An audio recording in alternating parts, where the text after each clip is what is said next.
E era uma vez uma princesa que, andando pelos bosques e pelos brejos, se depara com um sapo feio, tosco.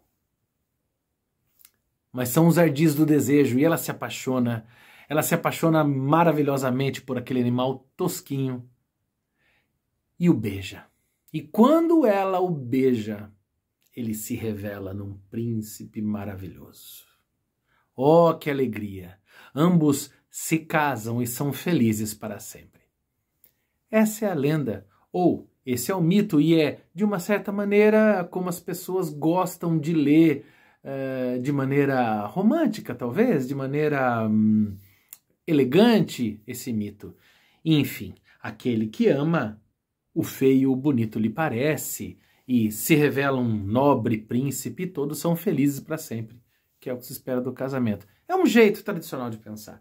Mas eu queria trazer aqui algumas ideias psicanalíticas. Eu estava aqui empolgado, né, dando uma folhada nesse livro aqui, né? A Psicanálise dos Contos de Fada, do Bettelheim e tal. Vale bem a pena, é um clássico já. Mas daí eu tenho a seguinte hipótese. A gente pode pegar e ler o mito do nosso modo, de uma maneira moderna, de uma maneira mais ágil e que faça sentido pra gente. Eu acho que a psicanálise pode trazer ideias bem legais para isso. Então, qual que é a ideia? A princesa, ela beija o sapo, como as mulheres quando se encantam com seus namorados e depois se tornam esposos. Ela olha para aquele homem encantada e almeja que um dia ele se torne um príncipe. Maravilhoso. Então essa moça, ela olha para o moço e se encanta pelo que ele é, mas mais ainda por aquilo que ela gostaria que ele se tornasse, por aquilo que ela pode transformá-lo. Ela se apaixona pelo poder imaginativo de que este sujeito vai se tornar ainda mais aquilo que ela deseja. E o sapo? O sapo vê a princesinha, se sabe sapo, diminuído na sua fragilidade sapal, ele olha e fala, nossa, é uma princesinha. Tudo o que eu quero é que ela continue sendo a princesinha que ela sempre foi.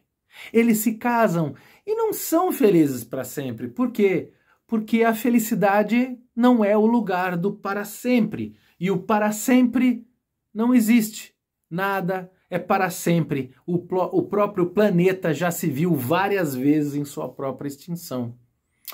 Bom, o que acontece é que a moça histérica busca tornar o outro a materialização daquilo que ela tanto deseja.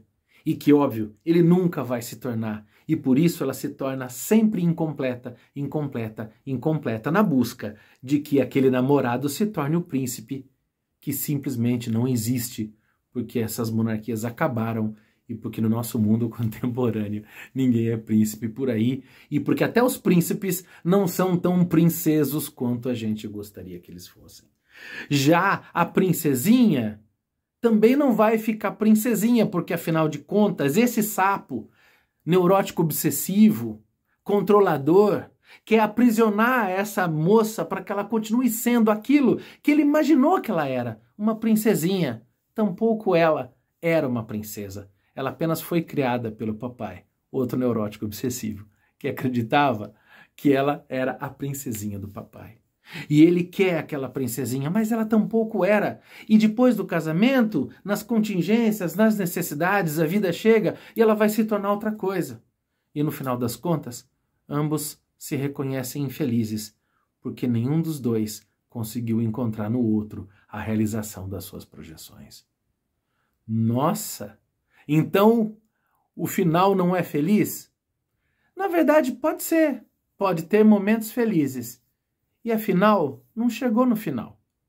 O final é a morte.